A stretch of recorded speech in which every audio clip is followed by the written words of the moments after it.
So, picture this. It's the United Nations General Assembly. A room full of world leaders. Some are checking their phones under the table. Others are trying to look important. You know the scene. It's usually a long day of speeches. Lots of big words. Lots of promises. Then, a representative from Niger steps up. Nobody expects fireworks. Many can't even find Niger on a map. But, what happens next? The room sits up straight. It's a political mic drop.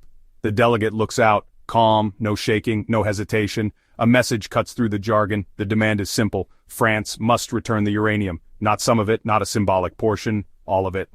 Uranium mined from Nigerian soil for decades. The room goes quiet. You can almost hear a croissant lodge mid-bite.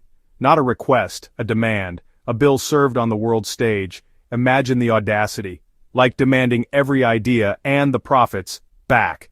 Niger, among the poorest, stood up to a former colonial power. The story begins with colonial lines on maps. France was the boss, Niger the employee. The pay was terrible. Independence came, but influence lingered. The French didn't simply leave. Under the sand, uranium. Late 60s, French firms struck yellowcake.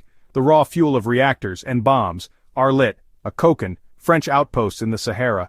They ran the mines, tech, and processing. Then exports, convoys, planes to France, sovereign nation, lifeline in foreign hands.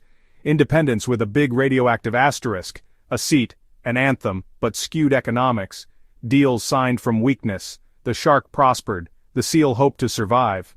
France runs on nuclear power. It keeps Paris glowing. 70% of electricity, nuclear. A huge chunk came from Niger. Secure, company-controlled supply. A sweet deal, energy independence. While others feared oil, France doubled down.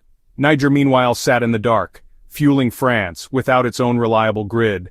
Contracts paid a tiny fraction, selling a mansion for a shed's price. Wealth flowed out, poverty remained. Environmental damage, health problems for workers. Deep, systemic poverty, not partnership, extraction. For locals this is daily life. The air they breathe, the water they drink. A city built on uranium dust, the Sirocco of death, they say. Radioactive waste left in the open, built into homes and cookware, unknowingly. Cancer, birth defects, lungs, lives lost. How did France react? Diplomatic awkwardness, like being called out mid-dinner. First, silence. Then a muted response, carefully worded. Commitment to law. Behind the scenes, panic. Did they just say that, out loud?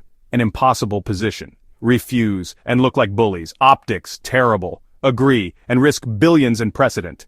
One tug, system unravels. So, delay and deflection. Bury it under bureaucracy. The silence was deafening. The world watched, like a tense match, eyes fixed. Capitals took note. For many it felt like victory. We've got Niger's back. Allies urged diplomacy, tightrope walking. Others saw opportunity. A new field of influence, Africa center stage. It's not complicated. What's the endgame? Not shutting mines, using them wisely. Uranium is the crown asset. They want a fair deal. First, control, who mines, how it's mined, and where it's sold. No more scraps from their own wealth. Renegotiate everything. Transparency for the people, partnership of equals. Use resource wealth to build. Schools, hospitals, roads. Turn on the lights, at home. Grow food, create jobs. Sell to any buyer, on Niger's terms. Fair prices, profits reinvested. This moment is bigger than uranium. From armies to contracts, extraction persisted. Niger challenged the system. Others are taking notes. Defiance, hope, sovereignty. A fire that could light Africa's new path. If you enjoyed this video, don't forget to subscribe for more stories like this.